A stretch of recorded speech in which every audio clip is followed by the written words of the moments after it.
senior French technical translator and interpreter. He studied here at JNU, finishing his MA in French Translation and Interpretation in 2005 in the Center for French and Francophone Studies.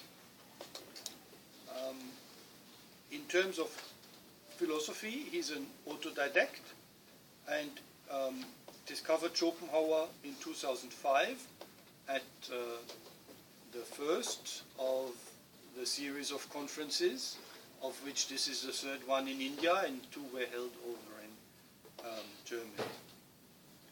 And he also has an interest in Rousseau and Greek philosophy, actively participates in philosophy discussions on social networks, and has created blogs and video channels on philosophy topics. And from some of the discussions we had over lunch, Mr. Rao is very interested in the aspect of popularizing philosophy, or rather extending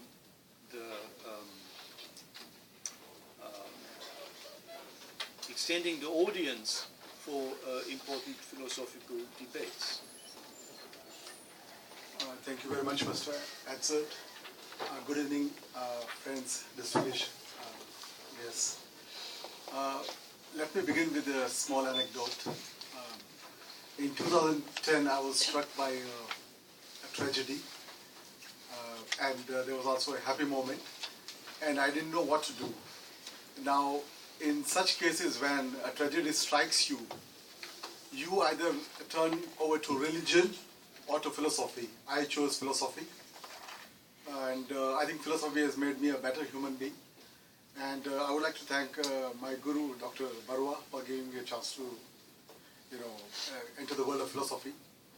It all began 10 years ago when I was studying here in JNU, and I happened to meet Dr. Barua in a conference in Jaipur, and we just spoke, and she told me that I'm from JNU, and then the interest in Schopenhauer developed, and then I finished my studies, and I went to France, and I came back, got married, had kids, and but still the contact with Dr. Barua was still there, and so it's after 10 years I'm coming to JNU, and but the thing is that when I say philosophy has made me a better human being, is that many of us, we study philosophy academically, and some of us would like to think over the bigger questions of life. What is life, or what's the purpose of life?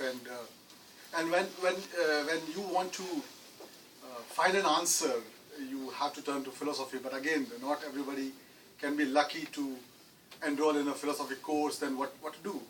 So well, you have to make some start somewhere, and then if you are a little bit well read, then of course you start with the Greeks, of course, the great masters, Socrates, Plato, and Aristotle, and later on you move on to other masters, and then if still you have the interest, you continue and you explore the realm of philosophy.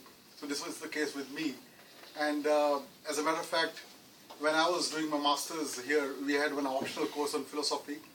We had some courses on Socrates, Plato, and Aristotle, and I just attended 2 of them, and I just dropped them. I said, no, it's not going to help me, and I think I chose film studies, and I did some work in that. But later on, I came to philosophy. So, of course, philosophy helps even those who are not related to it, as, for example, my friend George Toish, like him, I'm also not from philosophy background, but again, I feel when you study philosophy, you learn many things about life, and from one philosopher you move on to the next philosopher. Now, for example, when my colleague Dr. Bhattacharya was giving his speech, I just came to know that Wittgenstein, Schopenhauer was the only philosopher which Wittgenstein read with interest. He never read any other philosopher.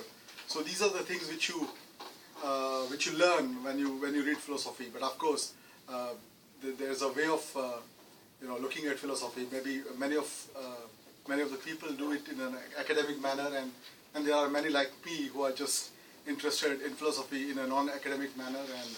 participate on internet. Of course, internet is a very helpful medium, and so keeping all these things in mind, I was in touch with Dr. Barua, and then when she told me 6 months ago that there's going to be a conference, and I said, yeah, I would like to present a paper, and because what I'm doing